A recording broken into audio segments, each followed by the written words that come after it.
Creating an employee upskilling strategy is an imperative if you want to attract and retain top talent. Fortune 1000 companies are realizing that connecting their employees with opportunities to learn new skills and advance their careers should be part of their recruiting, retention, and talent pipeline strategies. But there are also several challenges to consider. That's why we've called in Megan O'Connor, Vice President of Strategic Partnerships at Chegg Skills.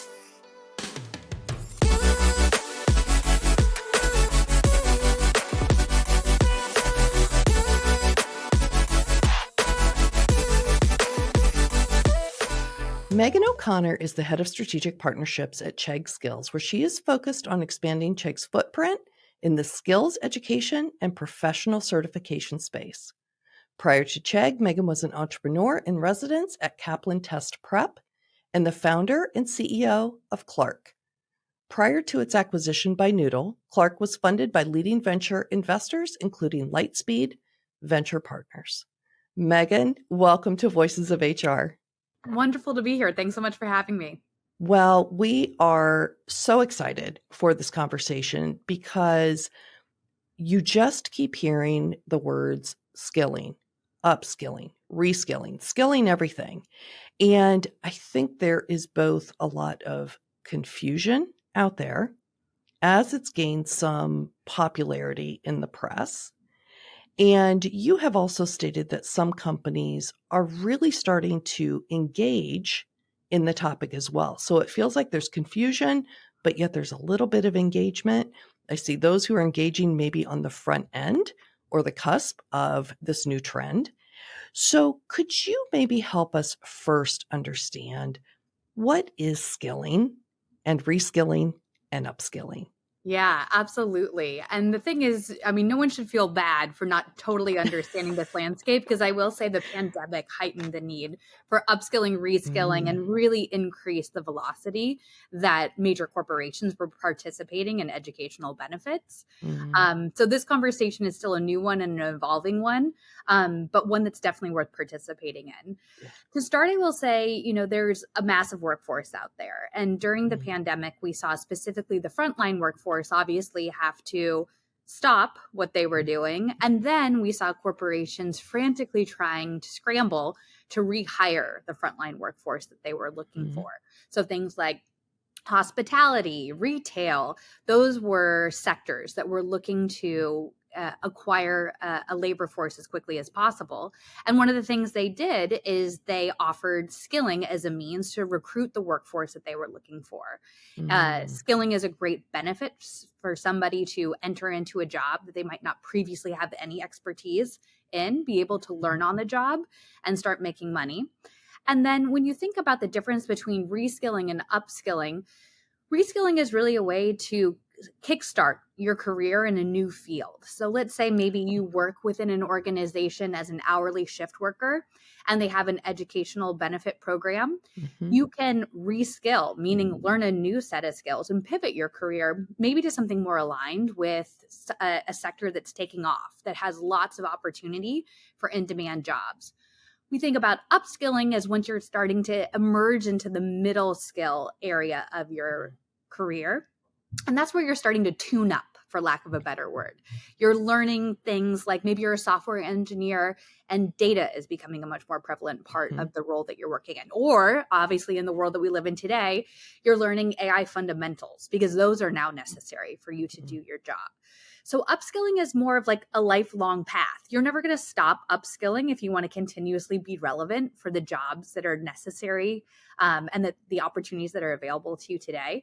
And then reskilling is really, think about course correction. You're on one path, you can reskill and start another path. That is such a, I can completely understand that explanation because we talk a lot on this podcast about how the world has accelerated. And much more so since COVID and technology enhancements and women entering the workplace. There's a lot of change and it has accelerated in its pace. There's also this need for talent. Yeah.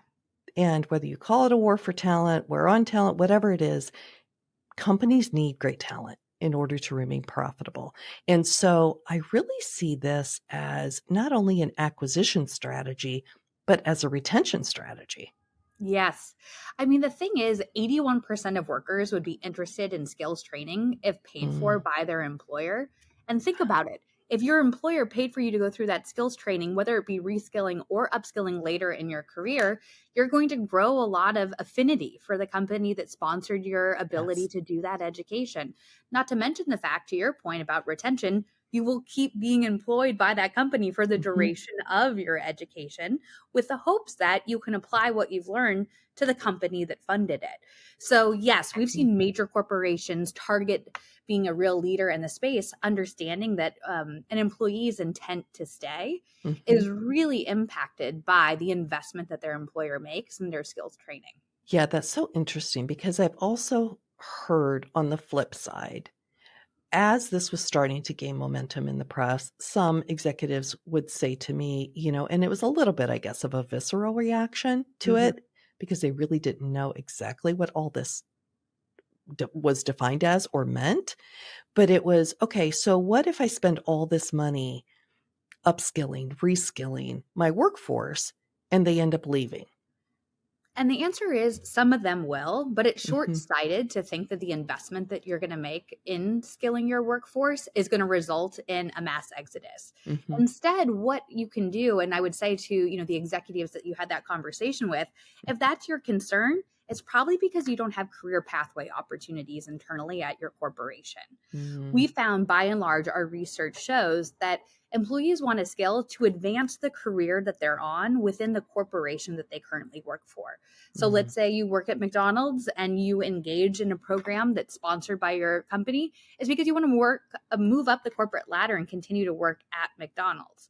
right. Now, the issue is not all employers have figured out the internal piping of how do I take the Mhm, graduates of different programs, whether it be anything from a software engineering course to a frontline manager training course that we offer to our workforce, and upon graduation, make them candidates for open roles mm, internally.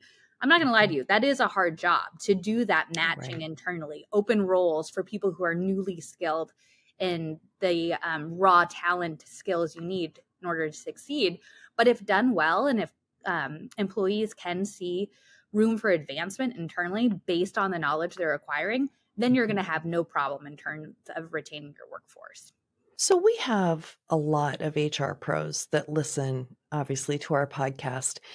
If you were advising them, when should they start thinking about a skilling strategy for their organization? Yeah, I mean the answer is now. Mm, The mass marketplace is engaged in this, and I will say it is a labor market right now. mhm, There's a lot of opportunities for both frontline and mid-skilled employees.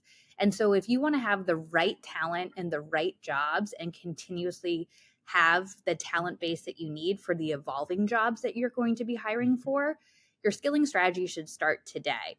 Now, there's kind of two ways to think about it in terms of how you get started. One is how do you have the best workforce doing the jobs that they're currently hired for today? And those can be mm, things from everything like teaching them workplace norms, that can be continuously doing management training. Digital literacy is a course that we developed in the mm, last year that has been extremely successful with our Fortune 1000 um, clients because they mhm. find that it makes it so that way their entire employee base does a better job at the job that they're hired for. And at the end of the day, people Absolutely. want to feel like they're excelling at the role that they're doing. People get a lot of motivation and they stay at their jobs if they can see themselves becoming better at it. In addition to that, when you think about where you're going in the future, you're going to be doing a lot of hiring that you haven't done previously because of where we Right. are in the world of AI. You're going to hire for skills that you had never hired for before. The fastest way to get the talent you need into those new emerging roles is Mhm, to train the talent you already have. It's also a mhm, lot cheaper, too. And mhm, so, thinking about what are the jobs of tomorrow that your company is going to need to succeed, work backwards in terms of acquiring the programs, the skilling programs you're going to need mhm, to fulfill those roles, and then recruit from within, allow people this opportunity. And like I said, the ripple effects of you rolling out a strategy like this will create retention across every level of the organization. So as I'm listening to you, I guess I have a question around. So I'm sitting in HR. I go through the strategic exercise that you just described. Look ahead. What skills are you going Mhm. to need in order to execute probably a strategic agenda Right. at the higher levels, right? And you're trying to figure out then how that's going to impact your people. And it's better to retain individuals than have to hire in a Mhm. whole new workforce, right? For the future. How does HR identify who those people are, or do they recruit them? Or is there a little bit of both? Yeah, such a good question.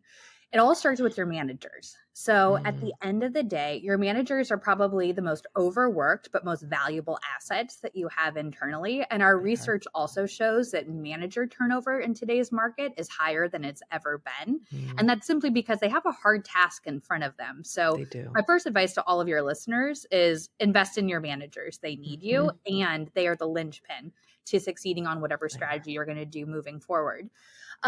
Managers know what talent that they would continue to invest in. They know what talent is interested in raising their hand and doing more. And managers also know what they're lacking in terms of the current knowledge of the workforce that they are overseeing. So I would start by saying, get that group together and have them advise on where you should be making the investment. Absolutely. Yeah, you're absolutely right about those managers. And a really great manager, if you invest in them as well, wow, you can see exponential benefits to your bottom line. I mean, there's all kinds of studies that do that. So, real quick, let's stay on this topic for a second. So, Please. for managers, Hmm. what are some skills that they're going to need in the future? Because I do talk to a lot of executives, I consult with a lot of executives, and they know that that is one of their biggest areas of opportunity Hmm. is how do I keep my managers upskilled? What we're seeing in a lot of the industries that we partner with, and we have clients across many of them, but I will say this is quite true for those in retail, hospitality, and things akin to the restaurant industry, is that oftentimes strong individual contributors get promoted into manager because they Yeah. were really good at doing their job.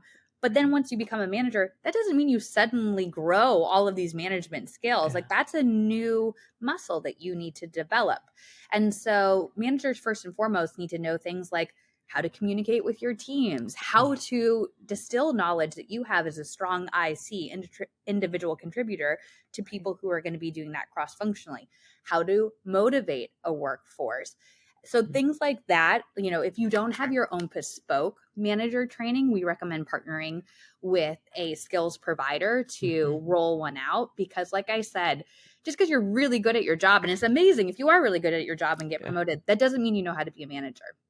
The second thing that So managers true. need training in today is how to talk about upward mobility. Because, like I said at the top of the call, Mm, being able to communicate to your workforce that there are opportunities for promotion. Our research also shows that the number one reason you are going to lose your workforce is because they feel like there isn't an opportunity to excel mm, internally, that they don't see a path towards promotions. mhm. But that doesn't mean that everybody throughout all the layers of your workforce knows how to speak to that. It means that they're knowledgeable about how the talent team internally does identify talent for promotions. So making sure you're having that conversation with your managers in terms of here's how you can provide motivating language to your top players. And here's how those who come to you asking for upward mobility, here's what truly is available to them. And I said this once, but I'll say it again. We're living in a totally different world now with AI Mhm. entering into the workplace, and you could work in any field, and AI is going to affect you. You don't Yeah. need to be a top tech company for this to be an applicable statement to you. You need to be able to talk about AI fundamentals and Mhm, what is going to be required of your workforce. We did mhm. a really big study a couple months ago, and what we found is that over 70% of the average workforce is leveraging AI at some point day to day in their career. Really? However, the vast majority is scared to talk to their manager about it. And so we have to break Mm, down that wall. yeah. This is the biggest thing to happen since, the internet browser coming into our day to day. Exactly. So arming your managers with the correct language in terms of Here's how you should be thinking about it. Here's what's Mhm. acceptable. Amazing if you've already found ways to leverage this new technology to excel in your day-to-day Mhm. job. But then also making sure you're reiterating to them like where investment's going to be made in them, because it's not just people Right. who are data scientists or engineers that are going to feel Mm. this new technology creep into their day-to-day. Mhm. Everybody is. You and me should be taking AI fundamentals in order to be relevant even Right. tomorrow in the workplace. Absolutely. And we had Catherine Minshew, the CEO of the Muse, on a few weeks ago on our podcast, and she talked about her research and about something called shift shock, Yeah. where Gen Z is reportedly being told certain things to get them hired into an organization, but then once they arrive, experiencing something very different. Are you seeing that with learning and development or upskilling? So are companies, maybe with good intent, thinking that they have their infrastructure in place to upskill and skill employees, but maybe they really don't? Yeah. What we are finding is that a lot of corporations will publicize the fact that they have skilling benefits. And so Mhm, people will apply for a job with one idea of what the workplace was going to be mhm, like once they get there. But one of the things that we are seeing is that companies run into budget constraints. They hit their budget ceiling in terms of how much they're going to mhm. be investing in their workforce for any period of time. And at no fault of the employee's own, suddenly, that corridor, their corporation is not going to be continuing their investment in Mhm. skills programs. So it's almost as if you have to hit the timing just right, get hired Right. at a time when budget has been unlocked and they haven't hit their ceiling yet. And that's really just not fair to Americans' workforce today, being Yeah. told that there is this benefit and then the game changing in terms of when and where it's going to be available to them. And then the last thing I will say is that everybody promises the idea of upward mobility. We haven't seen the vast majority of corporations put their money where their mouth is and Yeah. execute on that at scale.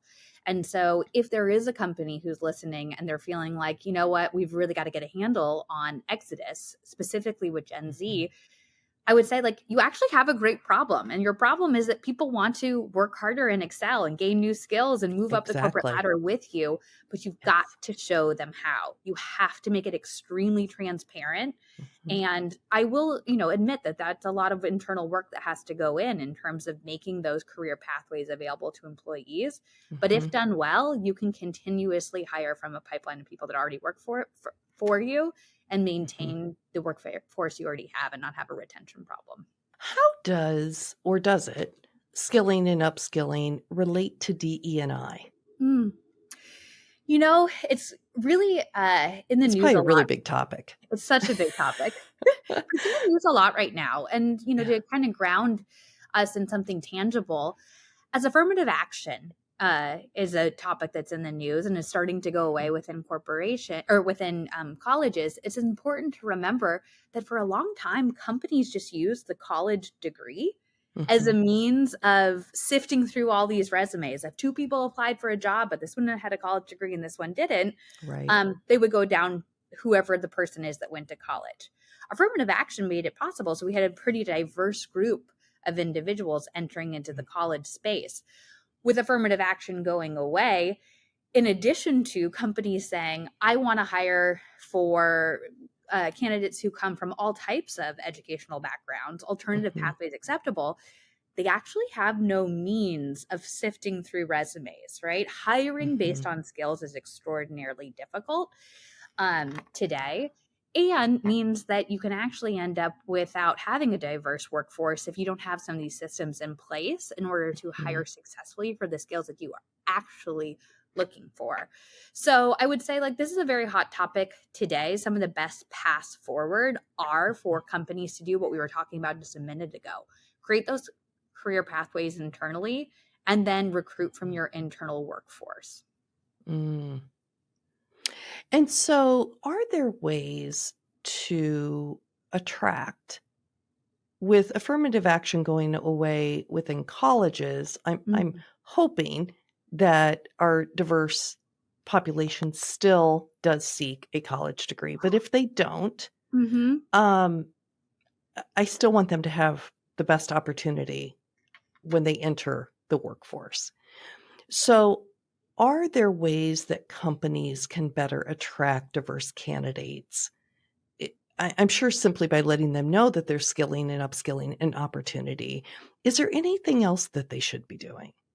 There's been a real push by the Jobs of the Future organization, which we partner with here at Chegg, to help Mm, corporations get rid of degree requirements mm, on job recs that don't need it, right? It ended up kind of right. becoming a default over the course of the 80s and 90s to just say bachelor's degree required.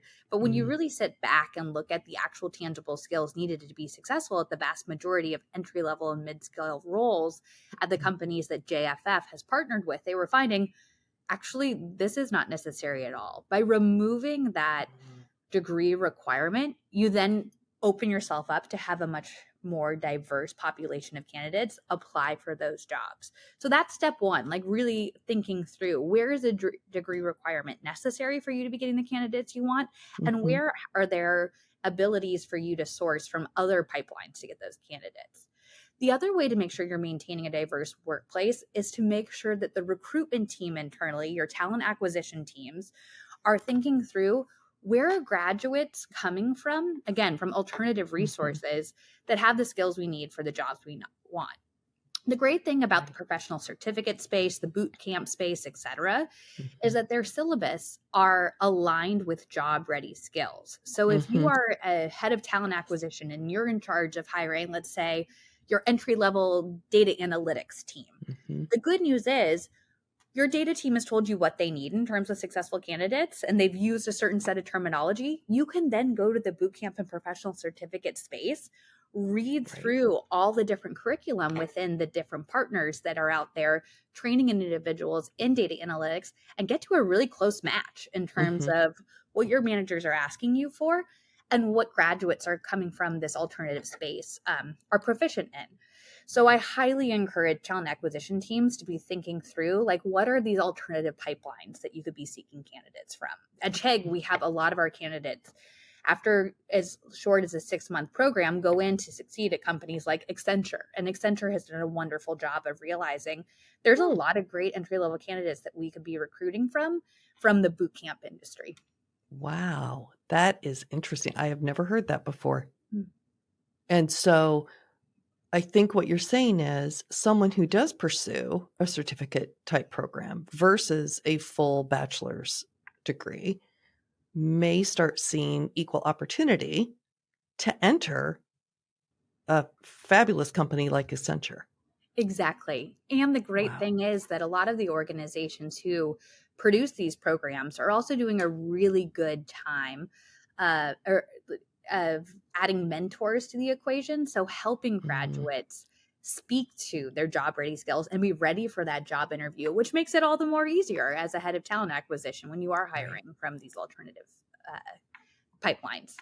It's true because I think if you think back, even if you have, I'm sure you have a bachelor's, probably a master's, I do as well. And yes, I mean, very, very, very beneficial for us moving forward. But a lot of that, at least with your undergraduate degree, is teaching you how to learn. Yeah.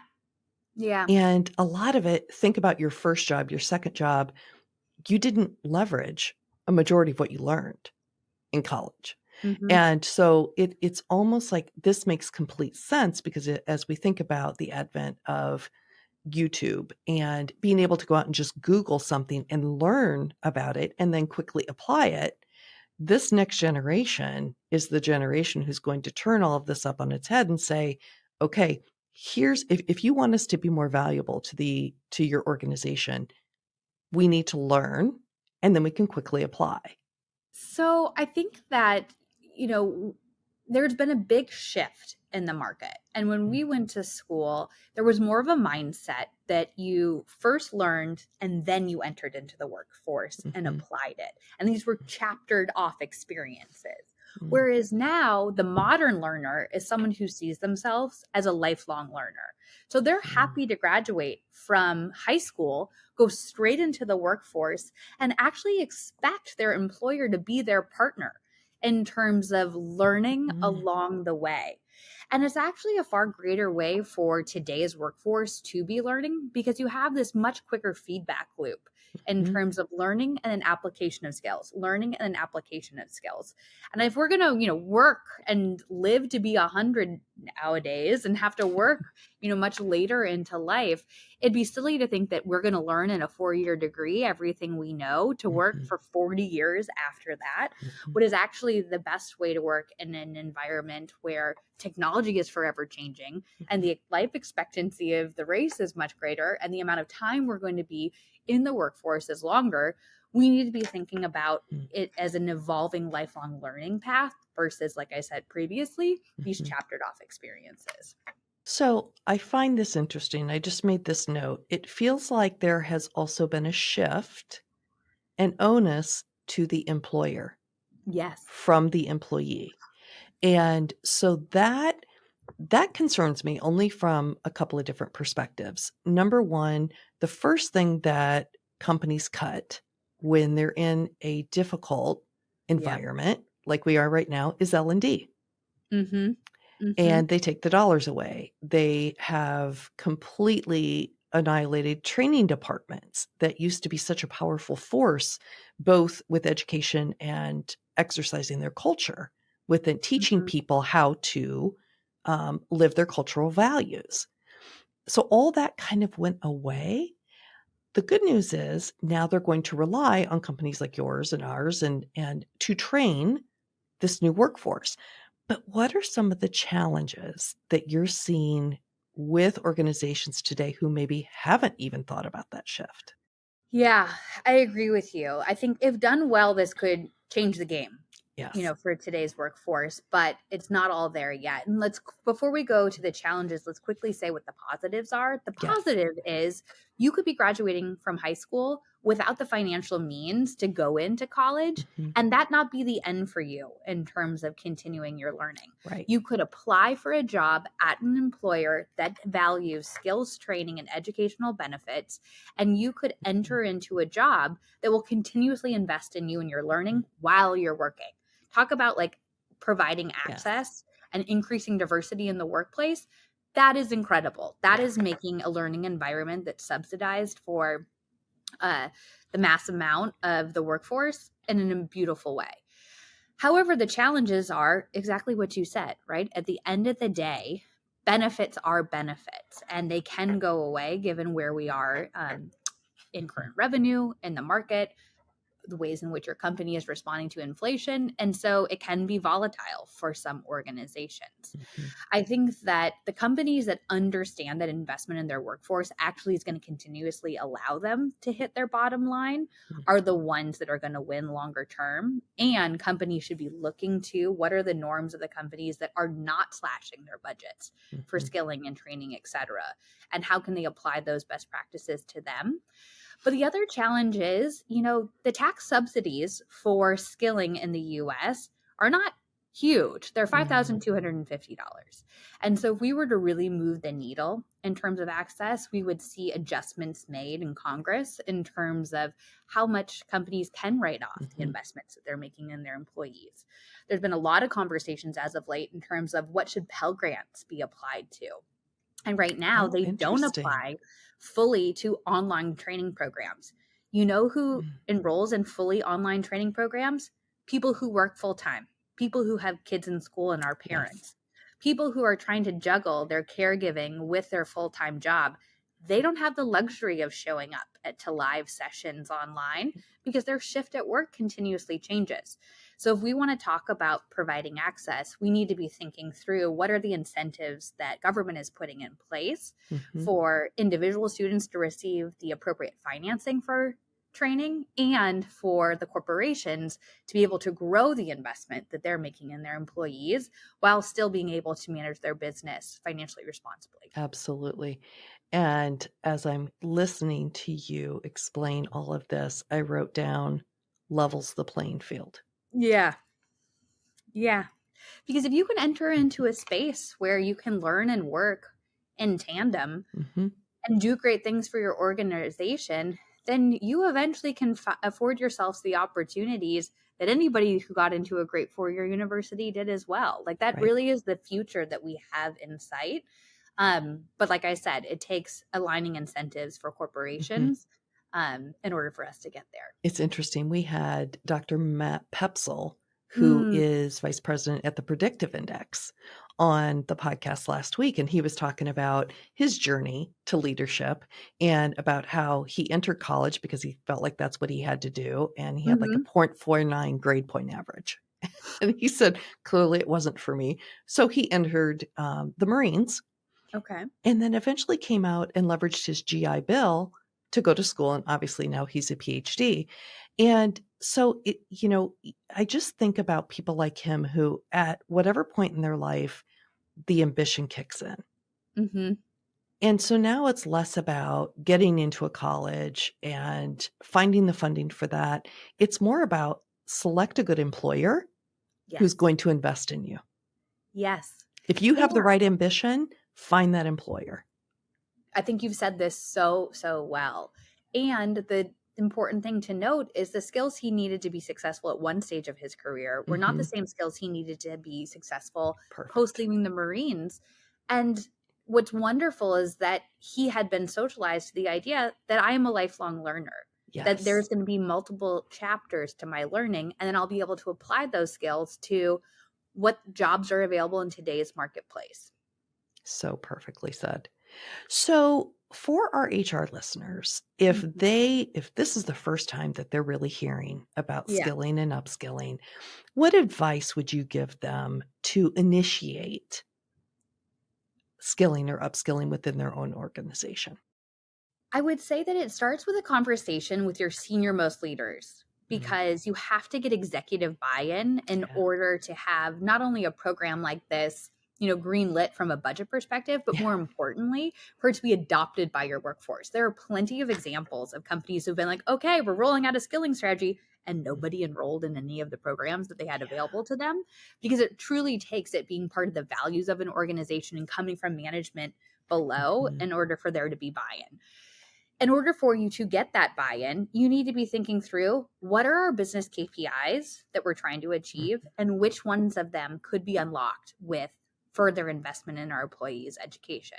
Whether that be a retention goal, whether that be a revenue goal, whether that be an international expansion goal, all of these different types of things that are top of mind for your CEO, CFO, et cetera, in terms of mhm, the goals that your business is trying to achieve can be unlocked through skills education. And you got to think through mhm, which one of that is the most important to you and then provide a rollout strategy in alignment with that. So, for example, if retention is your goal and you're thinking through, gosh, we're really wasting a lot of money in employee turnover right now, mhm, think through where can we be finding pathways towards upward mobility? All mhm, of our research has proven if you provide pathways towards upward mobility, you're going to retain your workforce. Great. mhm, What company or what roles are you over indexing for external talent from? Where could you be thinking through mhm, servicing candidates for those roles with internal talent? Align your strategy with that, the skill mhm, strategy with that. And so there's lots of examples that we can go through with that. The other thing I would say is that there are wonderful skills providers out there, Chegg Skills being one of them, that will serve as a consultant to you, who will mhm, truly help you think through how can I unlock the goals that we're trying to achieve with programs. You as a HR professional do not have to do this alone. right. There are instructional designers within Mhm, skills programs and providers all across the country that are great at advising exactly what the mhm, right solution is for you. mhm, And I would also say if you have a mass workforce and you're thinking through a lot of different goals, some retention, some talent, some that you want to achieve with even university degrees, mhm, I recommend looking to a marketplace provider as well and rolling out a mhm, marketplace solution like the folks at Guild who have done a phenomenal job at executing on one of those. So long story short, as an HR professional trying to get started, one, buy-in from senior leadership. Two, what are the business goals that are most important to your company today? You can unlock those with skills education. And then three, go to the skills market. We are here and ready to have conversations with you and be advisors because this is certainly not something you can figure out in a silo by yourself. absolutely. And then back to a point that you made earlier, I would suspect part B to that would be obviously get all of that going, but also be very mindful and conscious of the put an infrastructure in place so that your company benefits from Yes. the value that these employees are receiving so that they have a career path so that they do stay, so that you do create a little bit of loyalty or stickiness for your organization. Step one is awareness internally. So that way your workforce Mhm. even knows this is available. And awareness True. can look very different at lots of different levels. Folks who are in your brick and mortar stores, you need to have a different awareness campaign with them than you do with your Mhm. folks in your headquarter offices.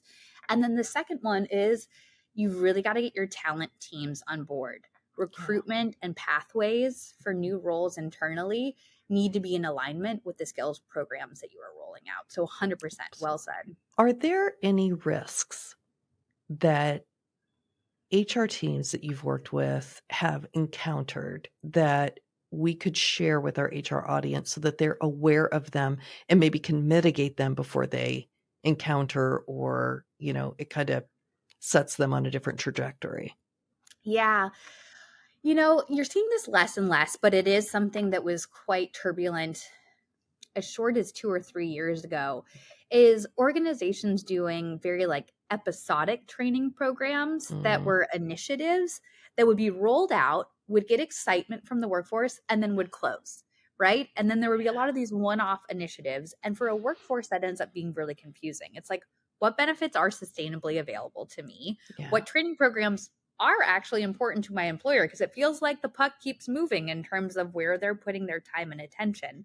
And so I would say, yes, dipping your toe in the water is important, and pilot organizations through programs or pilot groups through programs is always a good way to start. Mhm. But don't start and stop a bunch of different little Yeah. training programs. Think about your entire workforce when you're rolling this out, because that's what's going to build the trust with your workforce that these are the types of things that you care about investing in. And then they can opt into it at a time that works for them. Mhm. You have to remember that you're expecting a lot from your employees. They already work for you full Yeah. time and they want to learn on top of that. And they also have their real lives. So Right. just because you roll this out in 1 6 month period doesn't mean you're going to get all the enrollments of everyone who's actually interested in it. You have to be Mhm. thinking through, when are people able to enroll? And the last thing that I'll leave you with regards to this topic is that for us, when people did enroll in our programs and they came from one of our corporate Mhm. clients, the number one reason that people stop the program and don't Mm, finish is access to childcare.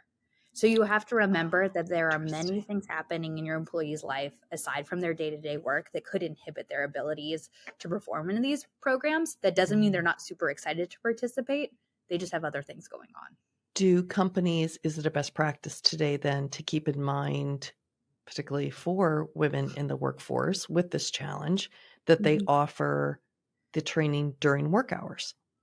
Yes, and I wouldn't say that that's the norm right now. I would say that it would be a best practice for engagement, but Mm, that is not the norm right now in the workplace. And I think if there were any space that or anything that would really advance our space and move the needle in mhm, terms of access to these programs, it would be for corporations to rethink the way that they provide childcare to their workforce, mm, specifically in areas where they think, they're equipping their workforce with high demand skills for the business. absolutely. Well, we could keep this conversation going Mhm. for many, many, many more hours, but we are at the end of our podcast. And at the end, we do this thing called rapid fire questions. Okay. So these are one sentence questions with one sentence answers so that our audience gets to know you a little bit Oh, better. Are you wow. willing to play? I'm willing to play. Let's see how it goes. All right, let's do this.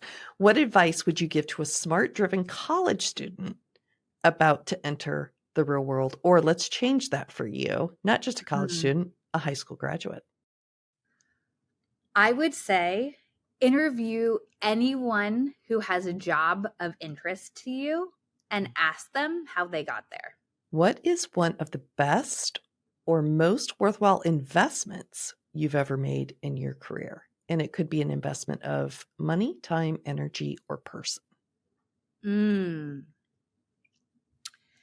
I think the best investment I made was showing up to convenings in person of both our buyer and other leaders in the space, to hear firsthand how they do the same work that we do within their organization. Can't overestimate how important in-person stuff is. Absolutely. Who's getting employee upskilling right today? Ooh. Who's getting employee upskilling right today?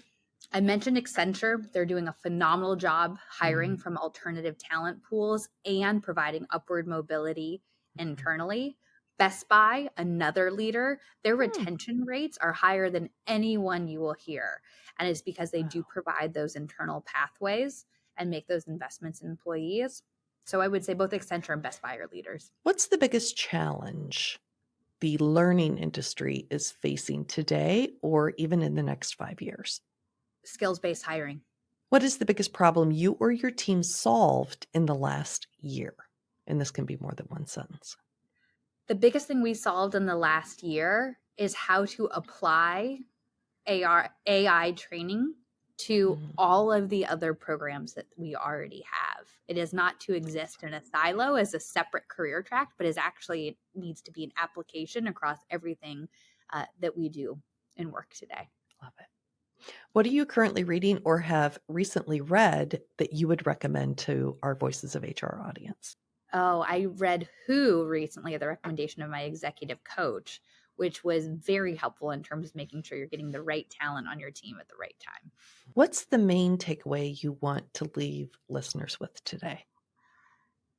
There is no need to wait to make an investment in your workforce as it relates to skills education. And it is not a auxiliary benefit or perk on the side. Actually, your fundamental business objectives will be unlocked once you start to invest in skills education. Today, we have been joined by Megan O'Connor, Vice President of Strategic Partnerships at Chegg Skills. Thank you again for joining me, Megan. It has been such a pleasure. Well, thank you. Great to be here.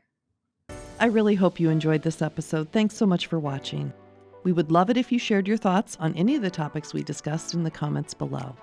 And if you got value from the video, it would mean the world to us if you hit the like button and subscribe to the HRMorning channel. Thank you so much for joining us, and we'll see you next time on Voices of HR.